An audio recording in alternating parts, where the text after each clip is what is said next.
Hello, my YouTube channel is all about Tottenham Hotspur. That's all I talk about. That's what every other video pretty much on this channel is generally about. However, I do have another passion, and that is travel. I love to go on holiday. I love to go and see different places, and I've been really lucky in the fact that I've been able to go to, a fair few different places over the last probably 30 years, and it's kind of ramped up more as the kids have got older and gone off on their own ways. Now me and the missus are content kind of getting out and going to see different places. Anyway, in the recent international football break, we took the opportunity to go somewhere that we thought of pretty much at the spur of the moment. It's one of the places that my wife's always wanted to go since she was a little girl. And she said about it, and I went, yeah, okay, let's do it. And that place was Cairo.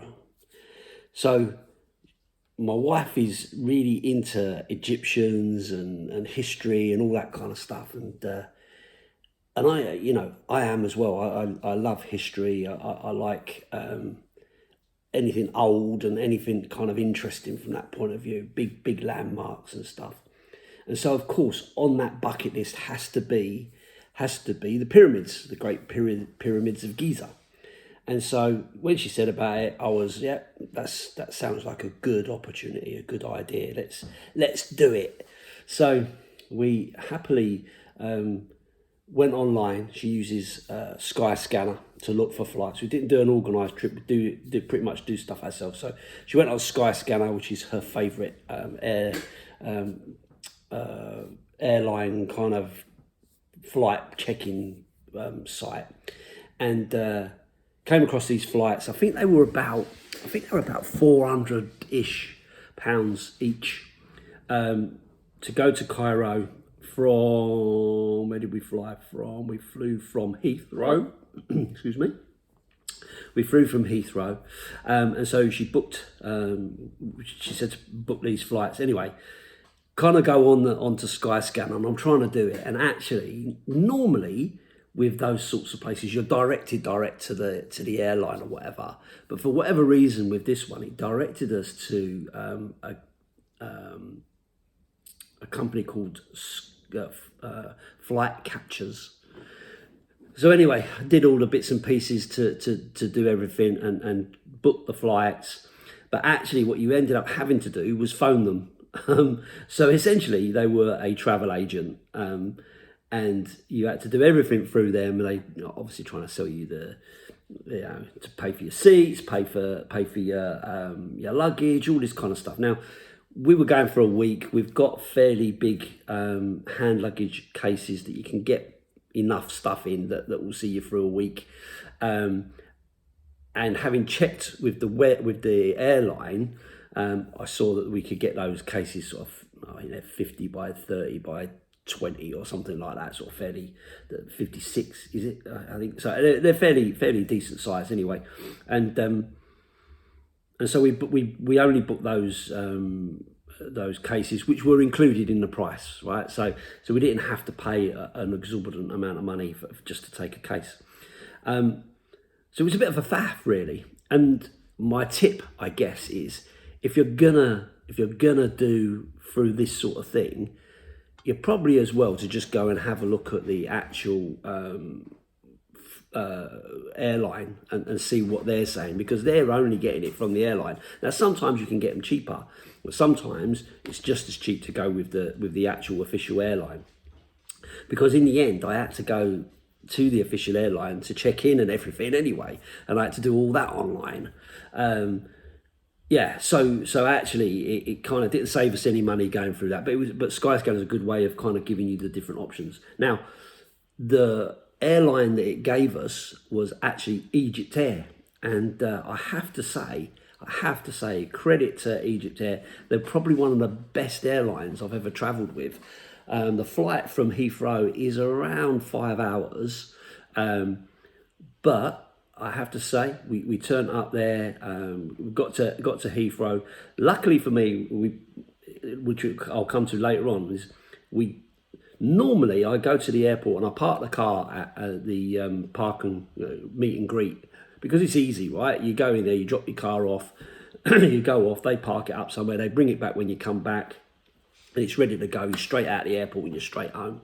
As opposed to these off-site kind of ones where you have to get a bus. But we did that option with purple parking. It was about 65 quid for the week, and it's just on. I think it's called Bath Road in around Heathrow. So it's the big one where all the hotels and stuff are.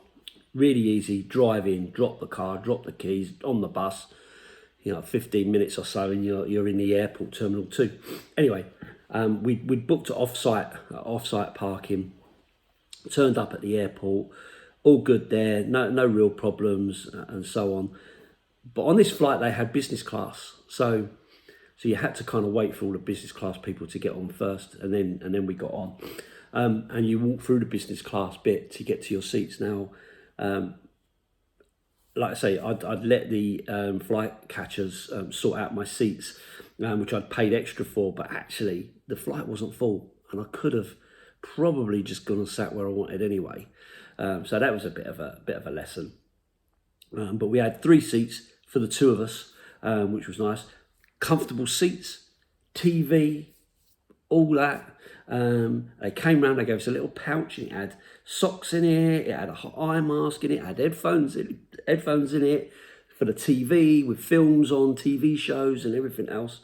They came round, they gave us a coffee, they came round, they gave us a meal. It was a really nice meal. It was a paprika chicken, rice with some peppers in and stuff like that, a nice chocolate cake and a bread roll and stuff, and a little carton of juice. Really, really good. Really, really good. I was really impressed with it. And so, yeah, in terms of the flight, I have to say, absolutely brilliant. I really recommend Egypt Air. So flew there, didn't have any luggage or anything, just our hand luggage. No issues with that. Came out, and of course, the first thing you have to do when you get to Egypt is you have to buy your visa. Now, a lot of people will tell you that you can book it in advance and all this sort of stuff. You don't need to. You come off, you get a little form that you fill in on the flight. You take that. You, generally speaking, there is a window for cash and there is a window for card. And as you're coming out from the arrivals, they're just on the left-hand side, little banks with bank teller windows. Went to the window to pay cash. It's £25 per person. You can pay in dollars, you can pay in euros, you can pay in sterling, but it all has to be 25 of that denomination. Only problem with that is it has to be perfect notes. You can't, if it's got a rip or it's got a screwed up or whatever, they won't take it. I don't know why that is. I don't know what the issue with that is. It's obviously something banking wise, because obviously he was just going into a bank. So I thought, what am I going to do? And he says, well, you can pay card next door. And I was like, oh, can you? Because in kind of previous stuff that I'd seen, it suggested that cash was the only way. So I was a little bit taken aback by that. But yeah, went to the other counter. I had to queue a little bit because most people wanted to pay on a card in the end. Paid on my card. No problem whatsoever. Didn't have any Egyptian money, so I went to a cash point machine, and of course it doesn't tell you what you're actually taking out, or what that amounts to. It gives you the conversion at the end, so you can work it out. But yeah, I went in. I think I took something like 1,000. No, must have been more than that. I think it was probably 2,000 Egyptian pounds. So anyway, it actually worked out about 30 odd quid, which, because when I'm looking at it and I'm thinking 1,000, that sounds a lot, and it wasn't. It was 30 something quid. Anyway, we went through, and we'd already pre-arranged our lift from the airport, because we thought, well, there's a lot of scamming going on with taxis and stuff. So you kind of hear. So I thought, well, let's do that, and we booked it, and we did it through Booking.com, and it was a tenner for the taxi. I thought, wow, that's good. But what the taxi does is they message you on WhatsApp. Problem is, it was on the missus' phone. She didn't have any Wi-Fi. Couldn't get the Wi-Fi in the airport. So some nice lady let us scan into her Wi-Fi and got the message. And the guy was like, I'm outside gate 3 or door 3, whatever. Came out door 3, they're all on you. Taxi. We've got one coming. We're looking for this guy, like that. And his young fella, Hisham, his name was, nice fella, came over. Hello, it's me. Like, here's my picture. You've booked with me. Blah blah blah. Yeah, great. Off we go. And we walked up to this old SUV, and it was all dirty. It was all dusty. It was all dented. And I was like, "Is this the taxi? Is that right?" So anyway, he opened the boot, put the cases in, and we got in. It was comfortable and everything. And just as we got out of the airport, he pulled up, went into a shop, come out, give us a couple of bottles of water, and off we go. And what they tell you about the traffic in Cairo is absolutely true. These guys do not care at all. They fly down the road, bib. Now they're bibbing to say, I'm here, or I'm going round you, or you're too close to me, that sort of thing. In the UK, if you was bibbing like that, you'd be like, get out of the way, ranting, aren't you?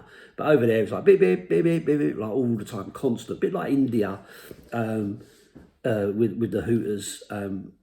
But yeah, so he was driving us all through his place, and I'm looking around, and I'm like, this is mad. Like, the traffic is just crazy. You got a three lane road with 6 lanes of cars, like all just kind of interweaving in and out of each other.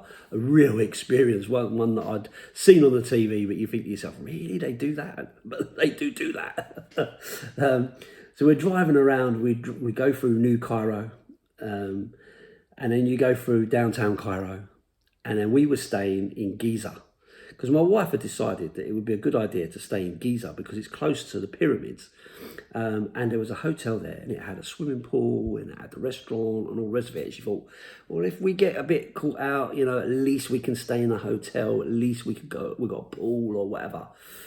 So we're driving along, and it took probably 40 minutes at least to get from the airport to kind of Giza area. And I'll be honest with you, it was getting ropier and ropier as we were driving. And the driver said, not long now, your hotel's just on this road. And I'm looking around thinking, Jesus, what the hell? Where is this place? So anyway, he pulls in, guy comes down, grabs our cases, takes us in through security and all the rest of it to the reception desk. Hotel Azal, I think it's called, or Afzal, in Giza. Really nice hotel, really friendly staff, really helpful staff. But I have to say, a little bit dated, the hotel. It's obviously been there a while. Bit dated, bit unloved, generally. But the room was fine. You got everything. They gave us some complimentary fruit. There was bottles of water every day. It had everything in there. I think the one thing that was missing, probably an ironing board and an iron. We didn't have that, which would have been useful. Luckily, the missus, she had her own travel iron. She knows she's all set up for that sort of thing, always prepared. So we managed to kind of get by from that point of view. Our room was overlooking the pool, and the pool was lovely. It was a nice big pool with a jacuzzi bit and that as well. But of course, it was the evening by the time we got there, and we were starving, hungry. So we'll go down and we'll have something to eat in the hotel. So off we go. We're on the 4th floor, so we're waiting for the lift. Lift seemed to take ages, so the missus decides, let's go down the stairs. Let's just go down the stairs. I'm like, going downstairs is all right. Coming upstairs is a bit of a problem, being a bit of a lump. So yeah, okay. So we go wandering down the stairs, bang, keep going down. And we come out of this area, and I'm like, this is like shops. Like, there's loads of shops and stuff like that. And As soon as we stepped in there, they were on ya. Boom. You know, the geezer from the hotel. Hello, welcome. Oh, you've just arrived. Where you from? What's your name? Where you from? Are you English? Oh, okay, we love the English. Come and see my shop. Come and get. I'm like, mate, like we literally just arrived. We just want to go and get something to eat. So can we do all the pleasantries later? No, just 2 minutes. Come, so be friendly. You know, I'm like, yeah, I am friendly. I'm just hungry. And I want to get downstairs. I've got no money on me, and I don't want to get captured in a shop as soon as we arrive. But my missus is so friendly. She talks to everybody. So she's like chatting to this guy, and he's took her in this shop, and he's given her this little bottle thing, and then he's given her some bookmarks made out of papaya and all that. And I'm like, thanks very much. I just want to get to the restaurant. Where's the restaurant? It's like, down one more level. Okay. So it turns out this shop was in where the reception is here. You kind of go around the corner and there's like a little parade of shops, a little cafe, cake thing. And then there's this little parade of shops. Yeah, we'll come back and see you, mate. We'll come back and see you. I never went back to see him. Never went back. But anyway, we went down to the restaurant. Restaurant was fine. You paying cash? You paying cash? Discount for cash? Discount for cash? So, yes, we paid some cash. No problem. Buffet meal. Unfortunately, the problem I got with this is the buffet meal was the same thing every night. And it had like little bits of beef in some gravy, some real dried out chicken, some rice, some mash. It did have some salad, but we wanted to stay away from the salad because of the water issue. And then there was some cakes and stuff for pudding. It was all right. For a couple of days, you could get by with it. You know, you could eat it a couple of times. But by the time we were there for a week, and like the idea of eating it for a week was not something I was really happy contemplating.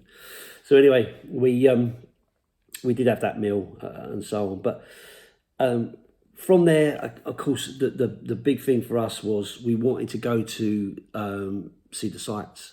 So key things we wanted to do while we were in Egypt. So number one, we wanted to see the pyramids. Number two, we wanted to go on a river cruise down the Nile. Number three, we wanted to go to the museum. Those were the kind of three key thing. Oh, number four, we wanted to go see the market, the souk and so on. So they were the four things we really, really wanted to do. So on day one, we decided we're going to go to the pyramids. Number one on the list. Really, really wanted to go there. So we came downstairs to reception. I don't know what we were doing. I think we were going to go for some breakfast. Got captured by the taxi man. So the taxi man wants to sell us a trip to do this, to do that, to do that. I'm like, I don't want to do all that. I don't want to do all that. You've been on these organised trips before. They take you to this shop to sell you this, then they take you to that shop to sell you that. Then you go to this, and then you go to that, and everything's like they're trying to sell you something. And I get it. They're trying to make a living and all that, but that's not really what I wanted. What I wanted was the opportunity to go to this thing that I really, really want to see. Have the day there and come back. That's what I wanted. Anyway, we negotiated with the guy who turned out to be a diamond. To be honest with you, absolute diamond. Mohammed was the driver. Looked after us. I think we were like his parents' age. So I think he kind of tried to look after us a little bit. But of course, first day, you're all sceptical, aren't you? You're not trying to get scammed and everything. And it was about, I think he charged us 1,000 Egyptian pounds, which they say $10, which works out about nearly just under £16 English. And basically, he took us to a papaya shop to start with, and we got stitched up there buying a load of papaya things like you do, hence why I didn't want to really go to them sort of things. And then he took us to the entrance of the thing and said, as soon as you're finished, wait up here at the top. He said, text me and I'll come and pick you back up again, no problem.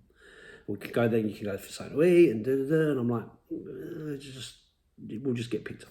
So anyway, we went into the to the pyramids at the main entrance. Paid on my card to get in, tourist fees, and so on. In you go. And straight inside, there's a hop on, hop off bus service. Absolutely brilliant. Went in. So it takes you to stop one, which is like a big plateau where you can take nice panoramic pictures. Then it'll take you down to the actual pyramids where you can have a wander around. You can go right up to them, blah blah. And then number 3, it takes you down to the Sphinx to see the Sphinx and so on, the market and everything. And then obviously you can get the buses that kind of take you back. So at the first stop, we get off, lovely plaza there, all set out. They've got coffee shops, got restaurants and all that there. Loads of people, all kind of gathering over in one corner, taking photos, because that's the photo, the Instagram place. So off we go to do our thing, take our selfies and so on. And of course, the missus gets captured by one of the camel men. Of course she does. Of course she does, because she's always happy and friendly and chatty and talks to everybody. And my wife does have these amazing bright blue eyes, which are, everyone comments on her eyes wherever we bloody go. Anyway, we're taking photos. The camel man captures her, gets her over by the camel. Gets it, give me your phone, mister, we take some photos and that. In the end, I'm there, I've got a bloody thing round my head, I'm posing, doing this over the pyramids and doing, at one point he had me take my glasses off, couldn't see a bloody thing to kiss the missus. Of course, I don't need glasses to kiss her, but anyway, so to do all these photos and everything, and then he hits you with that, you're going to give me something for me. So I made the mistake of getting my wallet out in front of him rather than having a bit of cash in my pockets. Got out a couple of 400 Egyptian pounds, which to be fair is about £6, right? It's not tuppence halfpenny, it's a nice little thing for the guy to take photos of me that I didn't want on my phone, to be fair.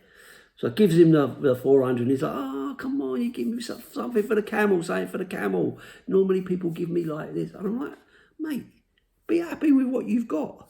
And the Egyptian people are probably the most persistent people I've ever met in my life. He just would not leave me alone. He just get on and on and on. And in the end, I had to say to him, I ain't giving you no more money. Go away. I'm not interested. I had to be literally rude. And my missus is like, rude. And off she goes. And I'm like, I'm not doing it. Like, the bloke's, it's my phone. I'm not having it, So I got a bit of the, I'm a tight Englishman, right? I don't mind chucking a few quid here and there and helping people out, but come on, don't take the mickey out of me. I'm not having it.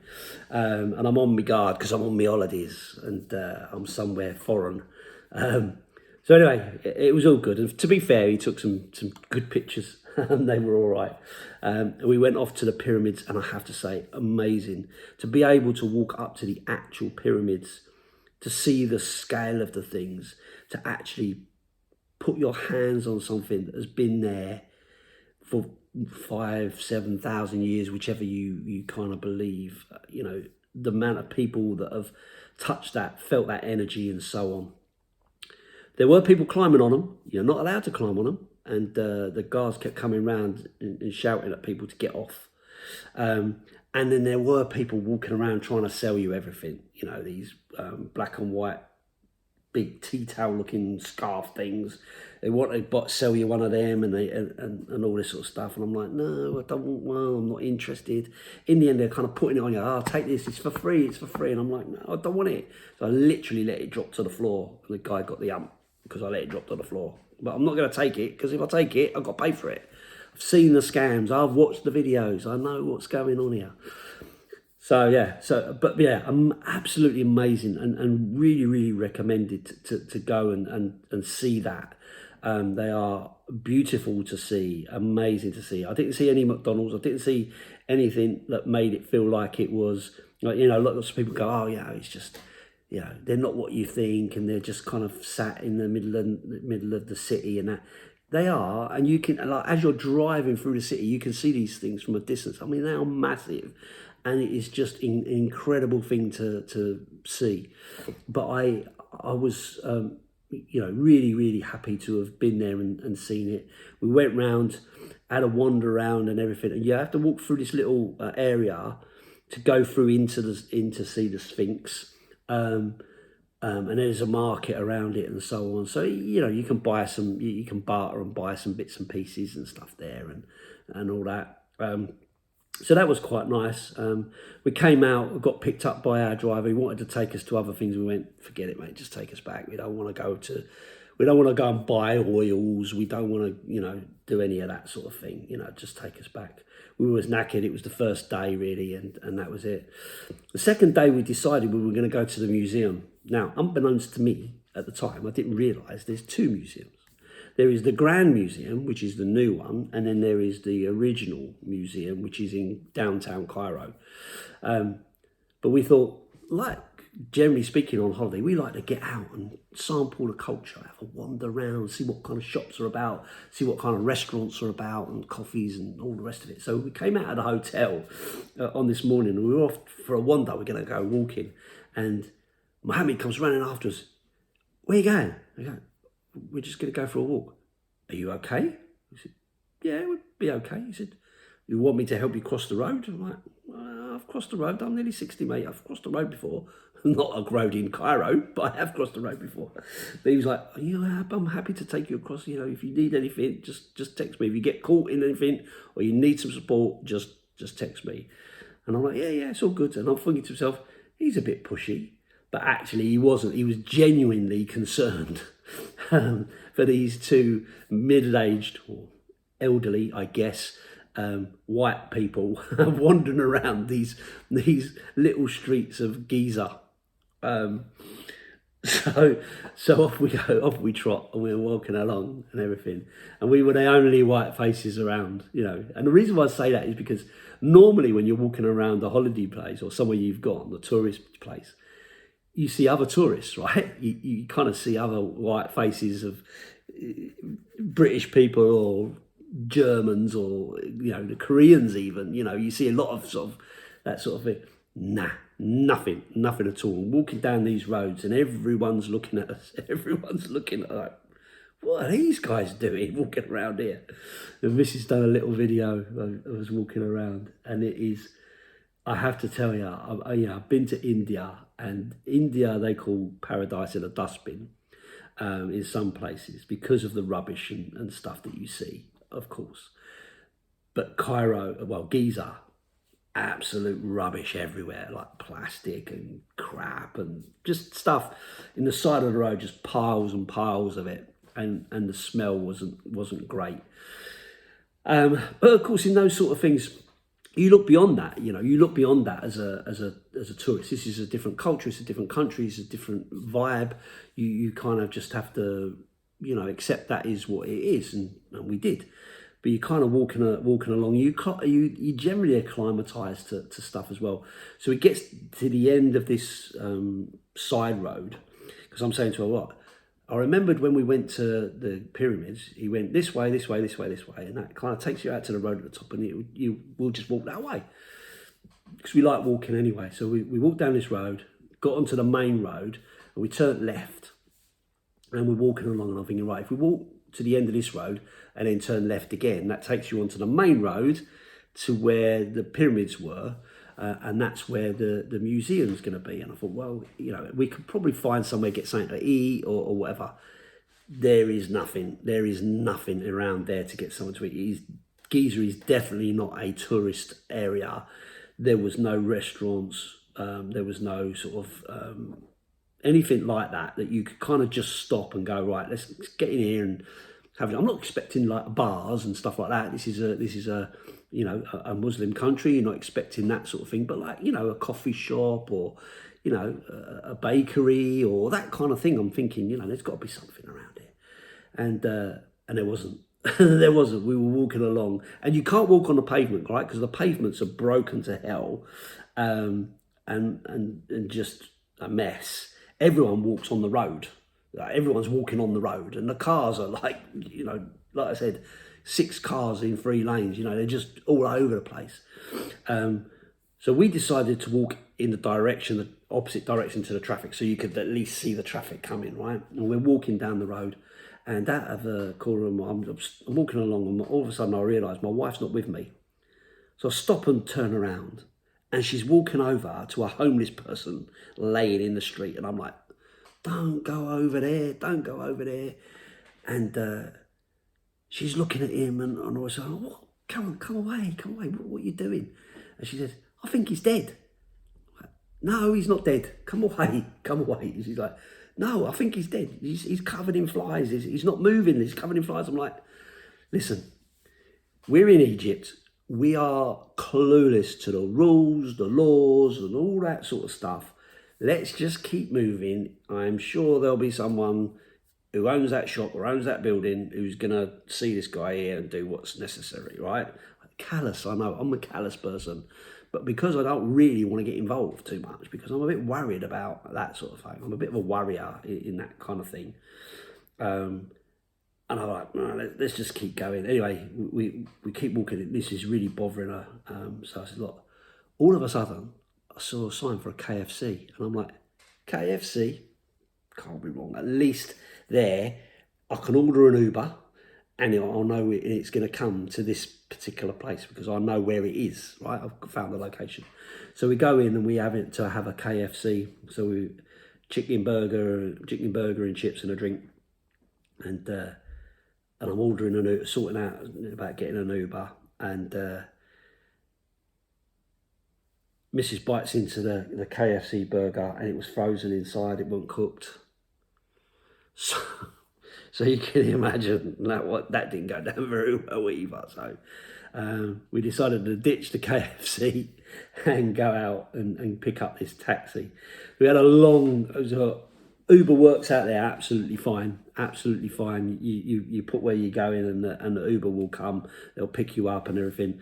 But of course the driver, when you're in, he was like, which museum you want to go to?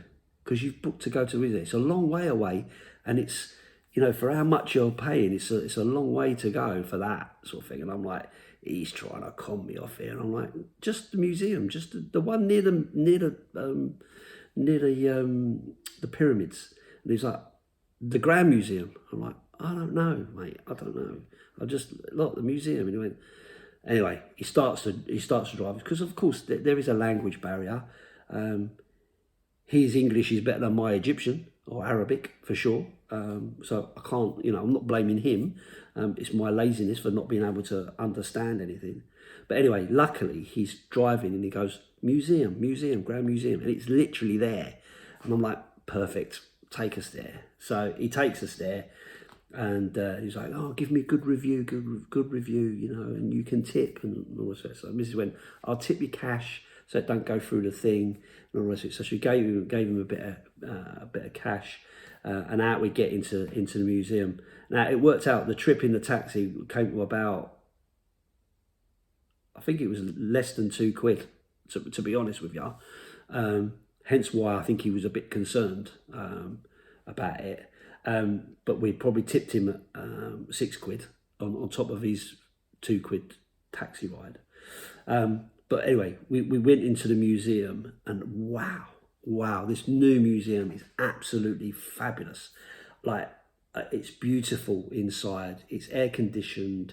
It is brand new. Everything's sleek. I mean, honestly, it was absolutely fantastic. I cannot tell you how good it was in there. They've got these stairs that go up all the way. And on the stairs was all these different artifacts that you could get right up close to, big monuments, big statues, sarcophagus, all that kind of stuff, all on the stairs that you could kind of just walk past. You're not really supposed to touch them and mess about them, but you can give them a bit of a touch. But yeah, and we went in, everything was laid out beautifully. It was all marked up. It was all clearly telling you what's what. You can have a guide. A guide will take you around and tell you all about it. We didn't bother with all that. But the stuff that's in there was unbelievable, really, really cool. And there's a nice little area where it overlooks the pyramids, where you can actually stand and look at the pyramids. So you don't need to go into the pyramids just to see them. You can actually get them from a nice view from the museum. And of course, on Also inside, they had some shops, they had a coffee shops, sort of restaurants and stuff like that, which made it even better because you can go get a coffee and cake and sit down and chill out in a nice air condition, like having almost like a mall on the side of the museum. No one was pushy, no one was aggravating you or anything like that. It was really, really nice. Yeah, so yeah, had a really, really, really nice time there. Really enjoyed that. Got a taxi back to our hotel. Again, nice taxi driver. He wanted to sell us different trips and stuff. I'm like, I don't really want to do any trips. We just want to do what we're doing. So yeah, so that was day two. The next thing we wanted to do, obviously, we wanted to do the trip on the River Nile. So again, we booked that through the hotel. It wasn't particularly expensive. I think it was a couple of thousand. Or was it 4,000, which is about 60 quid for two. And they take you there. They pick you up, take you there, and they wait for you. Like, get on your boat, you get your food, your entertainment, and everything else, and then they bring you back. So it's not massively expensive. It's what you'd kind of expect to pay. And you got on the ship. It's quite a big boat type thing, and there's a buffet meal laid out, so you can go up and you can get your food. To be fair, the food was exactly the same as what you would get in the hotel. So I was like, this is the same. It's the same meat. It's the same chicken. It's the same rice. Like, it's just, do they not do anything else? I don't know. So yeah, so we had that, and they had a singer singing European songs. Then they had a guy singing Islamic songs, or local songs. I'm assuming, couldn't understand it obviously, but the people on the ship really enjoyed it. They was really having a good time. There was dancing and stuff like that. It was really quite good to watch. And then they had some dancers, and then they had the belly dancer out, and the old belly dancing woman was doing all the dancing and stuff. And it was interesting that some of the people on the ship, some of the ladies on the ship actually got up and were doing the dancing. Like, they weren't dressed up like belly dancers. They were like just punters on the boat, and they were doing the dancing as well. So obviously the moves and the dances is a known thing to a lot of these people. They were able to kind of replicate it, and even the guy singing, some of the other people on the ship, boat, whatever, were singing along and everything. So it was like a proper Egyptian knees up type thing. So yeah, it was really, really good. We went out on the deck and took in the sights going up and down the river. Sport a little bit. Me and the missus, we're not smokers, but everyone coming up there, a lot of Chinese people on there, and they're all smoking, and they don't care. Like, there's no consideration for people that don't smoke. You know, if you're outside, it's fair game. So in the end, we ended up going back in, and by the time we'd gone back in, it was docking and that anyway, and Mohammed brought us back. So I had a really, really nice time. Highly recommended. I don't think you have to do it as a proper trip like that. I think you can literally go down to the bank where the boat is or the ships are, and go up to a window and buy a ticket. Like, if you're in Cairo, if you're staying in downtown Cairo, then you don't have all that hassle. You can just make your way to the riverbank and do your business. So probably a lot cheaper to do it like that. And then the final things we really wanted to do is we wanted to go to the market, the Khalili market, and we also wanted to go to the other museum, which we realised that there's an old museum, the original museum in Cairo itself, in downtown Cairo. So we did a trip to that. We went into that one, and I have to say, after going to the new one, it was a bit of a disappointment, because it is so old and decrepit that everything is like, even the notices on the cases was like typewriter letters. It's obviously not been updated since probably the 80s at the kind of latest, earliest.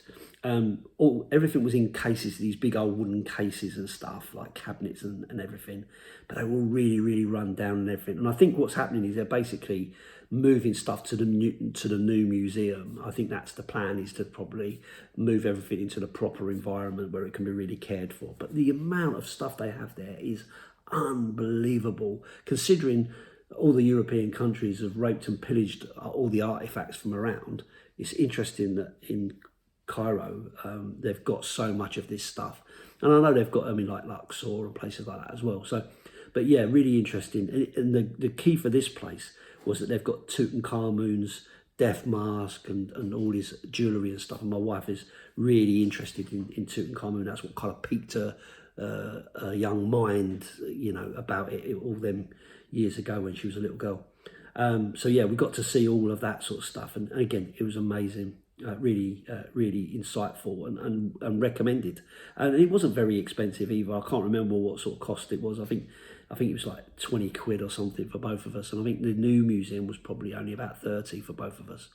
And then, of course, we went to the Khalili Market. Now, Khalili Market is right near some other stuff that tourists all do and all the rest of it. But it's so hot. It was really, really hot and everything. And we wanted to go in the market because we wanted to get a few little snacks for the grandkids, just a t-shirt or something. So off we go into the market on our own, and yeah, they're kind of all over. Not as bad as I was expecting, to be honest. I was expecting them to be on you all the time, but they wasn't. We did get captured halfway in. By one guy who had a t-shirt or the t-shirt stall, and we wanted t-shirts, right? So, and he's like, they're 500 each t-shirt, and we're like, no chance. I'm not paying 500 for a t-shirt. Forget it. Got to buy it. He said, how many do you want? I said 8, and he was like 8. Okay, we 250 a t-shirt. And I went, no. We'll give you 200 a t-shirt. And he went, a 200 and a gift for me. And I went, no, 200 per t-shirt, and the gift for you is the fact that we're going to buy half a dozen of them, right? So anyway, go through from 16 down to a year old, all these grandkids, bloody grandkids. So we got 6 t-shirts, and we said we want a couple of bags for two of the girls because they're a little bit older and don't really want a t-shirt. So then he took us somewhere to another stall just along the road, and we bought these couple of bags for. With Egypt on and everything, just a little token for the kids, so they can say they got something from Egypt, almost like my nan and granddad went to Egypt and all I got was this lousy t-shirt, that sort of thing. So anyway, and we paid 200 for those as well. So all in all, we've done quite well around the market. We had a wander down, and it goes on for miles, and there's like roads all over the place, and you can kind of go around. And we were walking around, and the deeper you get into the market, the more and more people were looking at you because they're thinking, what the hell's these two weirdos doing, walking around? Because it's like a proper market. It's like it's not like maybe in Thailand or whatever, where you go to the market there and you got loads and loads of tourists walking around. This was like a market for the local people to buy stuff, and we're walking around and everything else.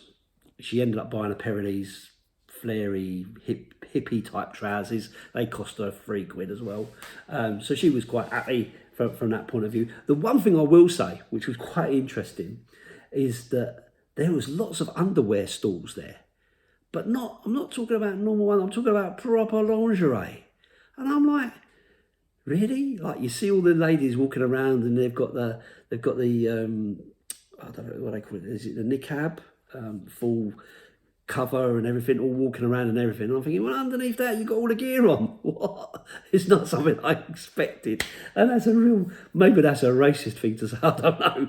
But like, in my mind, it just wasn't what I was expecting. I'm thinking, these are really conservative people, all covered up and everything else. But in the bedroom, they're freaking the sheets, maybe. I don't know.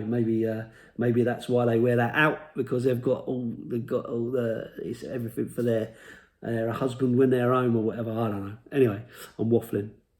So yeah, so we did the Khalili Market as well. We had a good time there. But the key to all of this story is the fact that by the time we'd done all of that, it had ended up, we went there on the Monday. We're now there, and that's Thursday, and we'd kind of done everything. And I was struggling with food because we couldn't find anywhere outside of the hotel to eat that looked like you wanted to eat in there. And also, we'd kind of done everything we wanted to do. So my top tip, I guess, is if you're going to go to Cairo, 3 days is more than enough. And if you're going to go to Cairo, at a push, I'd say stay in downtown Cairo. Don't stay in Giza. Stay in downtown Cairo. But you're probably better to stay in New Cairo, because New Cairo is like a purpose-built city where all the offices and the military schools, and there's malls there, there's houses there. It's pretty much more like where the elite live, lots of Airbnbs and that kind of stuff. And you'd have probably been better there and paying the Ubers to take you to the things than to stay in the things and not have to kind of buy that, not have to kind of taxi around. Because Giza is one side of the Nile, then you've got old Cairo, downtown Cairo, and then closer to the airport you've got the New Cairo city. So my top tip would be, if you're going to go for 3 days, stay in New Cairo city, use Uber to get you around, and do the old museum before you do the new museum. Absolutely, you've got to do the pyramids. I think they're fantastic. And those would be my top tips. And fly with Egypt Air, because Egypt Air were really, really good. But of course, my point, I guess, now is just to finish this story off, is that because we'd been there 4 days and we were kind of running out of things we really wanted to do, and we'd kind of been a bit Egypted out, we decided to get a flight to Cyprus. Cyprus is like 50 minutes away on a flight. It's an hour and 20, but it's like 50 minutes in the air by the time you've kind of taxied and everything. So we actually took a flight and went and see some friends in Cyprus, which was fantastic. So we ended up with a dual holiday where we got an opportunity to have a laze around and go to the beach and go to the pool and have a few beers and eat some kleftiko and stuff like that, and some kebab and stuff. So yeah, it was a good experience. The only issue, I guess, with it was because we were going back to Heathrow, we couldn't just go with the normal cheap flights with Wizz Air or anybody. We had to buy a bloody British Airways flight. And a British Airways flight took us into a different terminal. So we then had to find our way to the coach to get back to Purple Parking. And luckily, like I said at the beginning, we parked off-site, which meant that our car wasn't at the place where we were. It wasn't brought out at 10 o'clock in the morning to be picked up from Terminal 2, because we actually flew into Terminal 5 and then had to get to the Purple Parking, whereas we would have had to have got to Terminal 2, and we were there 12 hours late because the flights were different. So luckily we managed to stay to get into the right place to pick up the bus to take us to pick up the car. So all in all, it ended up a really good experience, and one we'll kind of think about for a long time. But these kind of travels, this is why I love travel, right? Because there's always an adventure.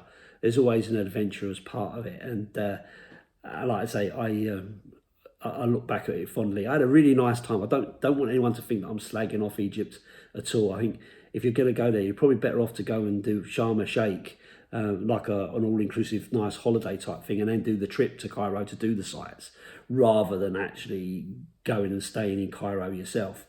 But if you're going to go to Cairo, like I say, there is places where you can go. It's cheap and easy. I think our hotel was about 400 quid. Our flights was about 400 quid. So, it is an affordable kind of break away. But kind of 3 days is probably more than enough, to be honest with you. Unless, of course, you love Egyptian food and you stay in maybe in a different place to where we stayed. As I say, we stayed in Giza, which, to be fair, is probably just a local area. It's probably just where the local people live. And that's why they were so surprised seeing us kind of walking around, thinking, what are these people doing? I think we were a bit of a novelty, kind of walking around, people watching us cross the road like a couple of doddering old farts. But absolutely, I had a really, really good time. And I'm glad really that we took the opportunity to go to Cyprus then, because I think if we'd have stayed there, we'd have probably ended up a bit bored and a bit annoyed and a bit hangry and so on. So it was probably for the best. It was enough for us. But yeah, so anyway, listen, I'll put this on my YouTube channel, for you to watch if you want to. But again, this isn't about football, and I know it's something totally different to what I normally do. But I just wanted to give people my experience of my experience of Cairo, and especially if you're thinking of going there and you want to kind of know what's going on, you know, it's good, it's fine, it's safe. I didn't feel unsafe at all, or anything like that. And you know, if you're really stern and everything, you don't get ripped off too much. It's only if you're too friendly and too easy that you'll kind of get yourself paying more for stuff than you really need to. But like I say, everyone's got to make a living, right? People got to earn. They got to feed their families. So you can't knock them from that point of view. And the reality is, whilst you may feel that you're getting scammed, yeah, maybe you are, and you're paying more than you probably should. But in overall scheme of things, the amount of money you're paying isn't earth-shattering from your point of view as a European person earning the sort of money that Europeans earn compared to what guys in, you know, in the Middle East and Africa earn. You know, 500 or, you know, 20-30 quid to you is something that you would go out and pay for a family to have McDonald's. But you know, 30 quid for someone who's, you know, selling something on the street is a good living, you know, a good earner for the day. So it's worth thinking about it from that point of view, that, you know, whilst it's nice to get a bargain, it's also nice to realise that you're helping someone have a really good day, and benefit their overall family, rather than thinking about, you know, how much you're getting scammed, when, you know, you're not really getting scammed. You're just paying over the odds a bit more than you would normally do. But you know, we get scammed every day when we pay our tax, when we pay our car tax and everything else, don't we? So anyway, I hope you enjoyed the detail. Let me know in the comment section if you've enjoyed this, if I've given you a good idea about it, or what, or if you think, shut up, Lee, this isn't for you. You know, it's boring listening to you rabbit on for 52 minutes talking about your holiday. Anyway, thanks for watching. I'll see you on the next one. Up the Spurs.